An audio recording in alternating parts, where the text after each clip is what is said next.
What's up, guys, and welcome to episode 4 of the Storming the Nexus podcast. I'm Jeremy Queck, aka Squishei, and this week I'm back with the same people, as always, Kyle, aka Sophist, What's up? How's it going? and Mike, aka Thilladren. He doesn't have any other friends. That's it. We're it. So, not much, let's get right into it. There's a bunch of information.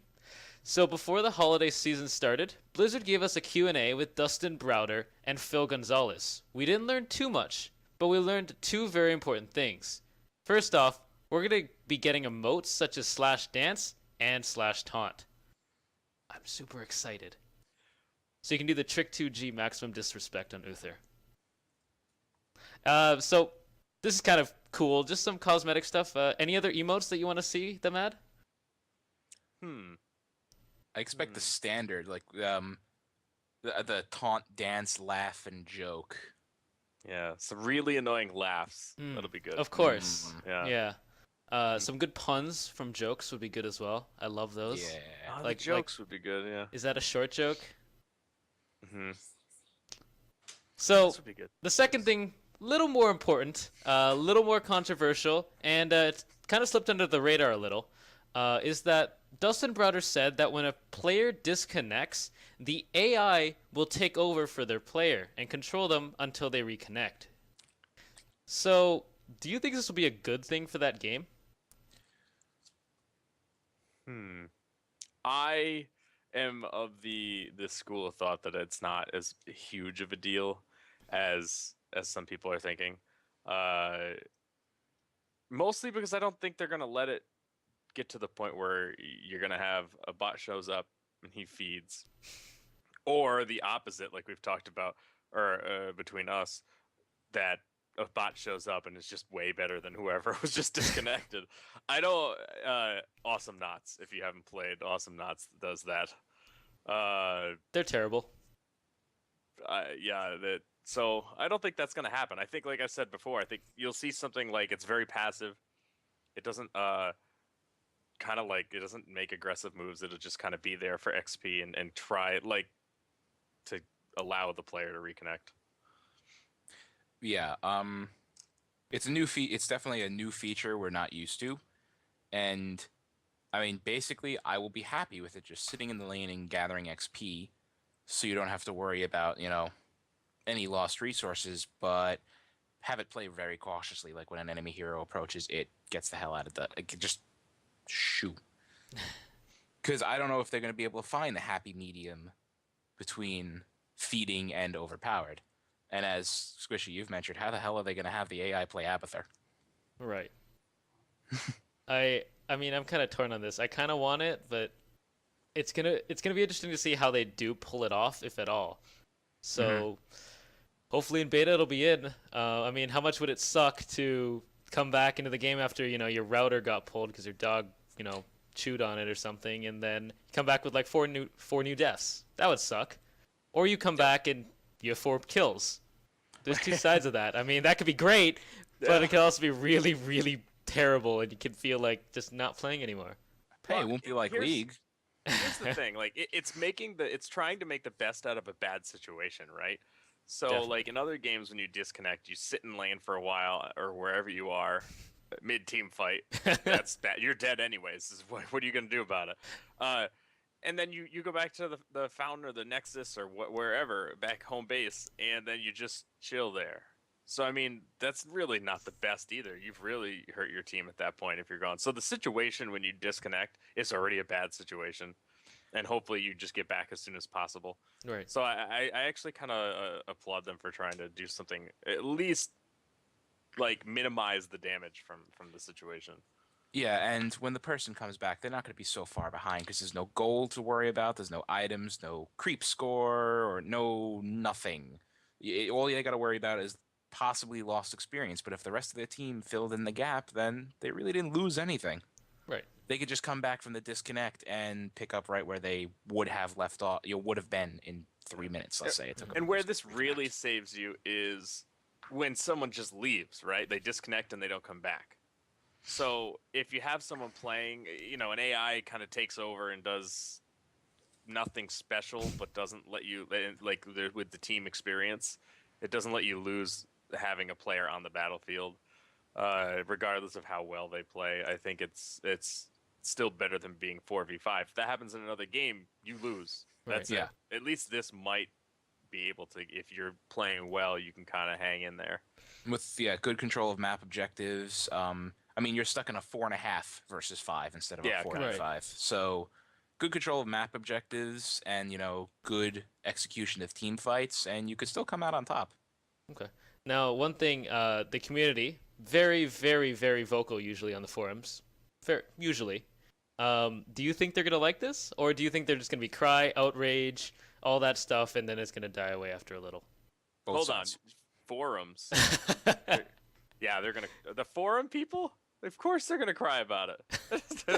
you mean It's you the don't see... forums. That's where you go.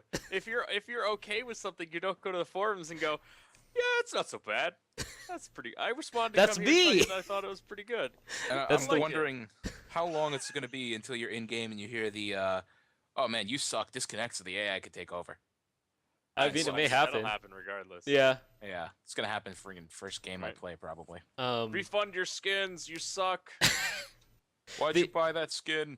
The other Yeah. thought was some form of consolidation for a person disconnecting instead of maybe an AI controlling, or maybe if the AI does control them, but maybe the other players that are still there receive a small XP bonus, maybe 10, 15% to aid them since they are technically 4.5v5, maybe a 10% damage boost, 10% damage reduction, something like that. Do you think that could work as well, or do you think the AI situation is the best? I think 10% is I mean, it would have to be tuned. That's a pretty big advantage, even I for 4 don't- people. I prefer the AI. I think the other thing is kind of just sets you up for if someone's playing poorly, then you want them, or like they'll just leave, right? I think the AI where you don't want to give them any sort of like advantage. You don't want to have them play like just as well 4v5 because the reality of the situation is if you lose a player, then you don't really want to reward someone for playing 4v5. So balancing a match around losing a player seems a little weird to me. I kind of like what they did with the where they're thinking with the AI. Yeah, if the AI is too good, that'll be the new meta game. We'll have one of your guys disconnect, and that's... I mean, that player doesn't get anything because he's not in the game, but the other 4 guys have an easier time. Okay. All right, so moving on then. As Blizzard's Christmas present to the Heroes of the Storm community, on Christmas Eve, they released 2 more developer matches. How nice of them. So these 2 matches were casted by Husky Starcraft and Dustin Browder. Now, this week, we're not detailing the matches, so if you want, go watch them now, and then we'll be sure to talk about them next week, and during this episode, no spoilers, so you don't have to worry about that. So instead, these matches featured 4 heroes that were not available for play at BlizzCon. So we're going to look at 2 of them this week, these being Zeratul and Sergeant Hammer the Siege Tank. So Zeratul is a character from the StarCraft universe. And so, Kyle, can you take us through what we know about his abilities? Yes. So if I can remember what we have over here, he basically has, if I remember the buttons correctly, Q is sort of like an AOE swipe ability. It's a melee range AOE attack, or it looks like it hits anyone within a circle around his character. He also has, man, I don't remember some of his other ones. He's got a cloak, but I don't know if is that his heroic ability, if I remember correctly. So it's just it seems like it's a passive when he's not in combat. It kind of looked like it is like an Evelyn type cloak for those of you that play League of Legends, where if he's out of combat, he's invisible. So it's kind of a permanent thing. And then he gets within range, or it makes an attack, and then you're able to see him, so it's not completely ridiculous. Right. I remember his ultimate was the stasis field. That was one of his 2 ultimates. The stasis field being an AOE that he places down and stuns for all intents and purposes whoever's stuck in there. Right. we I don't don't know know if the exact they're able details. to damage or anything. We don't know any. We don't know any of the details in some of these things. So we're kind of just going on what we've seen. Hmm. It's reminiscent of Chronosphere from people familiar with Dota. I forget the name of the champion, the Void, the Faceless one. That's it. But yeah, we don't know details. Right. Yeah, and I don't want to go too in depth into some of the things that we saw because I don't want to spoil the matches for people. But those are the ones I'm forgetting one. Which one am I forgetting? Blink. It. Oh, his blink. Of course. Yeah, that was a big part of it. Something that was actually pretty cool. So basically, a melee similar to Ezreal in League of Legends. I only know League of Legends champions to compare them to. So those of you that don't play League, I'm sorry for the comparisons, but yeah. So he has. It's sort of like the mage ability in World of Warcraft. You can blink, and it allows you to close gaps or get away. So it's very versatile. It's very lovely. So, okay, what kind of playstyle does he have? So, we think he's an assassin. We're not 100% sure, but we think he's an assassin. With the addition of stealth, he's gotta be going after the back line, right? Where we got to be 99.9% sure he's an assassin by now. I can't see him being classified as anything else. Yeah, I'm pretty sure he's an assassin. The one thing that we're curious about though is that stasis field doesn't seem like much of an assassin's Right. tool. Although what I would say that you could get out of it maybe chasing down an enemy through a tight quarters, if you're able to place that ahead of your champion to kind of block them in, get them stunned, you can catch back up, hit them, they get away, you blink back towards them and hit them again. Kind of single target that way. I mean, it was also used for different reasons. There are other reasons you can use it. You can immobilize multiple people with it. So true. I mean, the Chronosphere thing I mentioned from Dota, it's a big bubble, much bigger than Zeratul's, and it freezes everything, allies and enemies under it, but the faceless one who cast it can walk through it freely and still attack. So it could be something like that. We don't know. I mean, for all we know, Zeratul could freeze and then go in and just have a few seconds of free go to town time on whoever he wants. What we did notice in the videos, though, is that when they did trap somebody, none of the team that Zeratul was on actually attacked them, which means probably some form of it breaks on damage, or they can't act, they're immune while they're stunned or something like that. Maybe it's just a zoning potential.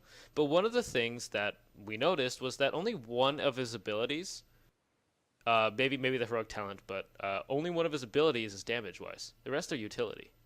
I mean, which leads me to think, like you said before, the assassin part of it would be just auto attack damage, for the most part. You need to get there and stay there, which is why he has that blink, and maybe that stun is one of the things that helps him. Maybe the AoE does a slow, the little blade spin that he does. Maybe it has a small slow component. Right. I mean, maybe we really don't know. He has great mobility. Maybe you use him as a split pusher. Like he can push down a lane while there's a team fight going or something. The problem is he doesn't have a global ultimate, so he can't actually get in. But I mean, he has stealth to evade. He has the blink, and he probably does quite high damage. Yeah, we also are kind of not mentioning the fact that as you play through with champions, you're able to modify each ability to do something different. So there will also be more to talk about when we get a chance to see his progression tree. When we get the details. Yeah, exactly. Okay. So, moving on then. Like I said, the other one is Sergeant Hammer the Siege Tank. Also from the StarCraft universe. So, Mike, can you take us through his abilities? Sure can. I spent a bit of time looking over the second video that they showed us, and I think I got all of his abilities down. I might be wrong on a couple, but his Q, he's a siege tank. If you're familiar with StarCraft, they have a siege mode, which gives them increased range, damage, a small splash AoE. Also gives them a minimum range, by the way. But yeah, that's his Q. Turn into a siege tank. It immobilizes him, and he gains range, attack damage. I'm going to assume splash damage and a minimum range. It's lovely. Does a lot of damage. A lot of damage. I think it outranges towers, so that makes his lane pushing potential just amazing. Right. And really there's not much. He could still use his Q and his W and his E while in that form, as well. They don't change. His W is a knockback shot. He just shoots them, does damage, knocks them back. I don't know if it's a single champion or if it's everything, in a cone or something. But I mean, there's really not much more you could talk about. It's basic. Oh crap, they're too close. Utility and knock them away. E is Spider Mines or Widow Mines. We're not sure which. If you're familiar with StarCraft, Spider Mines are from StarCraft 1. Little mine goes out, buries into the ground. Someone walks by, gets up, chases them, explodes. Widow Mines goes out, buries itself into the ground. Someone comes by, shoots a missile at it. So it's one of those forms. Maybe it's a Spider Mine and it gets upgraded with the talent to a Widow Mine. That'd be pretty awesome. That would be pretty cool, actually. I would like that talent. His ults, big, massive death rocket. For a league comparison, if you've played Jinx, it looks almost identical to that big smiley-faced missile. Except it's completely different. Squishy and I spent a half hour pausing and going over every time he used this ult just to figure out how it works. This is what we got. Big missile with a shockwave around it, like, holy crap, big missile cutting through the air. It does, we estimate, about 500 damage when it passes by. I heard that. Yeah, it's nothing, considering, like, the tanks get 5,000 health, but... 6,000. It's a very soft missile. It's very soft missile. It goes flying by, does damage as it passes through, and it has global range. Yeah. And that's all we see of it. Now, my assumption is because this is a gigantic missile that looks... It's not... I mean, if that was all it was, make it a laser blast. Then I could understand. But it's a missile. It has to explode. So maybe it explodes on contact with a building. And if we watch, it never makes contact with a building. Right. It just whiffs every building. Yeah.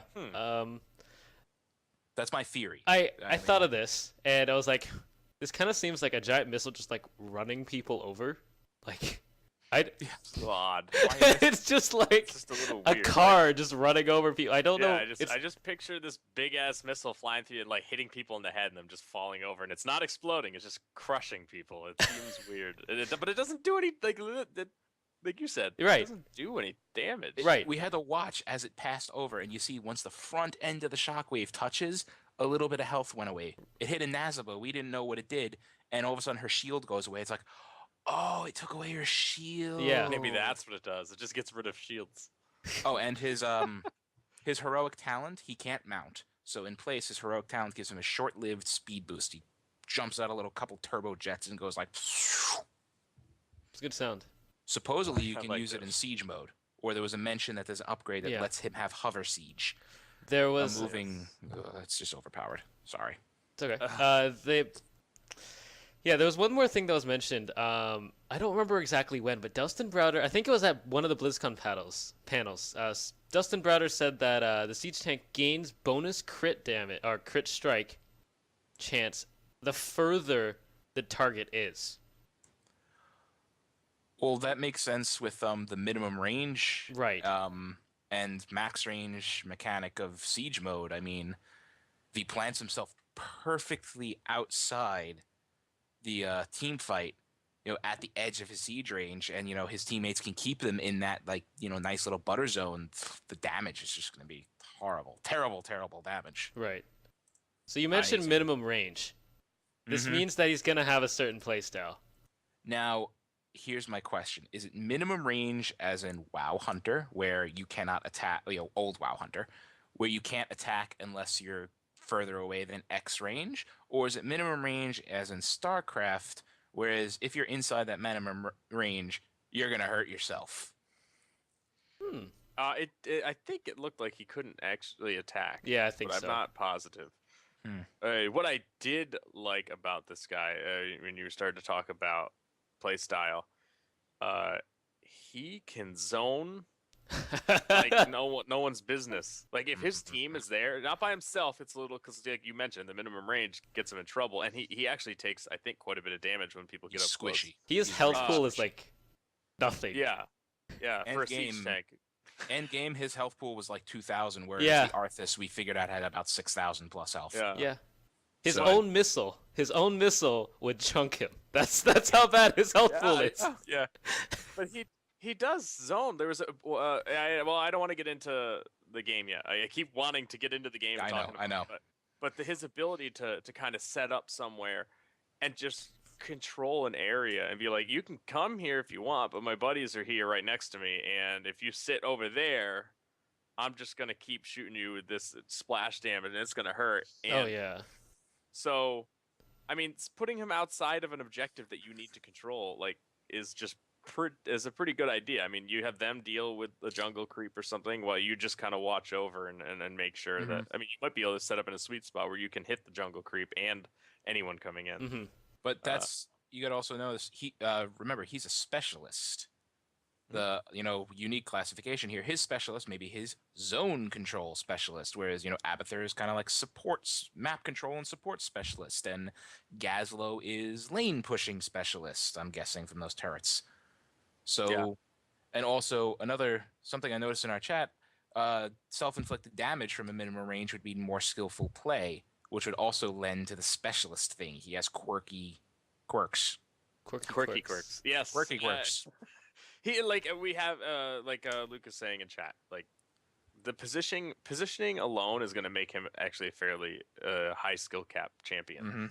It's the same in other MOBAs where the champions that are less mobile and you make one mistake and where you're positioned, you're just dead. Like that is the kind of champion we're looking at here. But his ability to deal some, I think it needs to be fixed. Some of the stuff needs to be tweaked. Yeah. I think when they get it right, he'll be able to control serious chunks of this map. Oh yeah. I mean, just there was one point in the clips that really stood out to me. There's no spoilers here. It's basically he was sieged up at a point, and then Vala, the demon hunter, walks into his zone, and he just chunks off a third of her health immediately. Just gone. Straight away. Just out the window. And she was like, nope, I'm out of here. I'll see you around. Yeah, I'm out. You can have this place. It's yours. I mean with that range, he can also just sit behind the gate of it, like when they're attacking. You can't touch him until they kill the gate. So that's also a unique play style for him. And I was just thinking his kit fits because I mean, no spoilers here. That Vala, came in, she got chunked.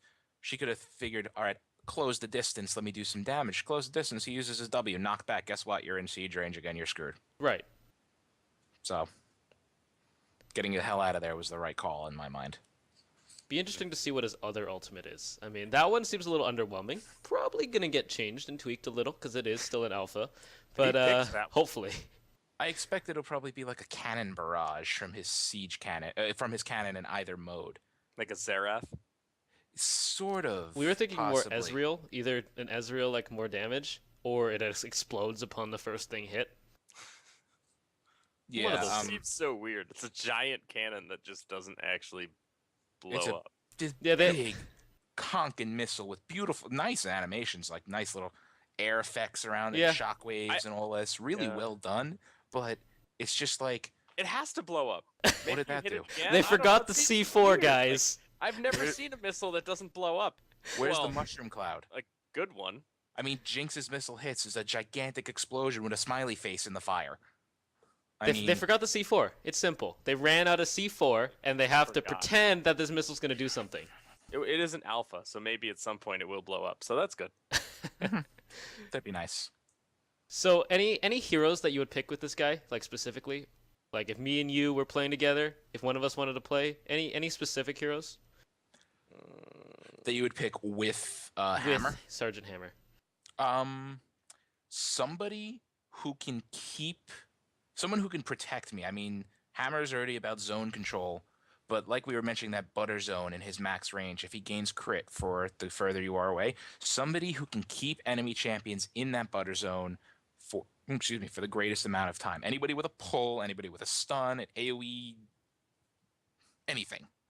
Nazabah's Circle of Zombies, Kerrigan's Wing Swipe, things that pull you in and keep you there. If you're trapped in a circle of zombies and there's a Sergeant Hammer right there, pew, pew, pew, pew. I love the sound effects.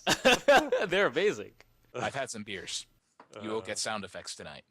I think you're right. You're right in the right spot there. Either Peel or a single target assassin, right? Mhm. Someone that gets close to you, you just kill him. That's someone else, right? You just that's fine. I'll just kill him. That's a good way to peel. Zeratul, we were Uh, just talking about it. I mean, hammer. Guess what? Oh, look, there's a hammer. Let's go in there, take a siege tank shot. All of a sudden, guess what? Zeratul's on your back, True. yeah. or Illidan, So or anybody. I mean, if I get into range on him and I don't see him moving, I'm a little worried. Mhm. He's not like trying to get the hell out of there because I just got in. If he's not knocking me back or getting out of siege mode to go away. Yeah, Yeah. I might. Well, Yeah. either I'm worried or just I could confused after I kill him. I could just imagine in like games when this finally releases, like you have this entire team of random people matched together beating on like the front line of like Arthas, Diablo, and then there's just a siege tank in the back, like the Vayne in League of Legends, or like any kind of carry in the back, just dealing damage, and the other team's like, why are we dying? I can't figure it out. Yeah. But yeah, so those are the two that we're covering this week. Next week we'll be covering Muradin and Tyrande. Tyrande. I don't know how to say her name. She's a She's night elf. around. Alliance, I don't She's know. an alliance. Don't care. She's a night elf, I think. And so, lastly this week, we have a couple viewer questions. If you want to ask us with your question, send it in to @STN_podcast on Twitter. So first up this week from @LadyVenom24, what hero do you plan to play first? And Uther seems to be a powerful hero for beginners. So, Kyle? She gotta hit the beginner. I think like anything with a heal might have an easy learning curve, an easier learning curve. First champion I want to play. That's cool. Let me think. Nova looks like a lot of fun. Just because it feels like she can deal a ton of damage and she has that kind of like perma cloak ability. Aside from that, I don't. Okay. Nova? We'll go with Nova. Yeah, no. All right, Mike. Felt, for the Uther part, I agree. He's definitely a powerful hero with very easy to understand abilities. I mean, there's nothing complicated about them. It's just, it does heal. Oh, look, it's a big wave of light that does healing and damage to enemies. Oh, look, it's a divine shield. I mean, what's complicated about that? And, I mean, I know she liked Uther because, that's my wife who put that question in, and we, played this together at BlizzCon, and she played Uther, I played Falstad, and I never had to leave lane. I was just, up there. It's like, oh, look, there's 3 guys coming after me. I'm gonna die. No, I'm healed. Oh, no, I'm invulnerable. Oh, no, they're dead. So, and as far as the hero I'm going to play first, I already played him, and I know I'm going to play him first, Abathur. Okay. No doubt. Without. No questions? No questions. For me, it's probably going to be probably an assassin. So I'm thinking Illidan. He seems like the type of guy. I mean, I like bruisers. Just gotta go in, get out, kill the guy and then get out. Maybe like we talked about today with Zeratul, we'll have to see more to his kit, I think, before that decision goes out. Oh, you know what? Can I take mine back? I forgot. No, it's too about late. ETC. Too late. I No, forgot about no, ETC. it's done. Okay, It fine. doesn't matter. Oh. I'm playing him. Who? Elite Torn ETC. Chieftain. Ah. The global stage dive just seems like so much fun. It also, Oh, it is also, take it from the guy who was on the other end of it, it is so easy to dodge. There's just all of a sudden there's just like a big like glowy. It's like the standing in the fire, and wow, like I really need to not stand in that whatever the hell that is. And all of a sudden, gigantic bull from the sky. It's like, good thing I didn't stand in that. Well, I mean, it really depends. You place that behind the team, and then they're kind of stuck between a rock and a hard place here. They can walk into it, or they have to engage. Yeah. Or So forces to you do it engage. in the middle of a team fight. Like you let your team fight, you're still in a lane, and then jump into a team Oh, yeah. fight. Yeah, I don't know. That seems like the It's that ability to just jump around the map like that just seems Oh, yeah. ridiculous. It's So the I don't Shen know. ult. It's the Shen global presence. Yep. Okay. So our other Twitter question this week is from @Torstein, and do you think there will be poros in this game?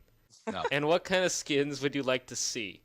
So for those who don't know, poros are cute little creatures, tiny things that can grow massive when you feed them on the from League of Legends, one of the maps that they have. They're little mouths with legs. They're like white Kirby's almost. They're Pac-Man. They're Pac-Man. Yeah. You feed them, they get So, big. I think. Kyle, will there be Poros? No.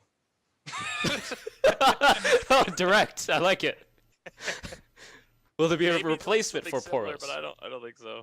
I think Something just similar. silly. They'll Yeah. have something silly, but I don't know if it'll be Poros. There'll be some cute equivalent. It'll be Mrs. Pac-Man. There will not be Poros. I'm sorry, Toy Steam. All right. So the other part of the question: what kind of skins would you like to see? Mike, you go first. I'd like to see any kind of creative skin. Like I mean, we had Tyrael, and then the crowd favorite was Demonic Tyrael, and it was a really well done skin.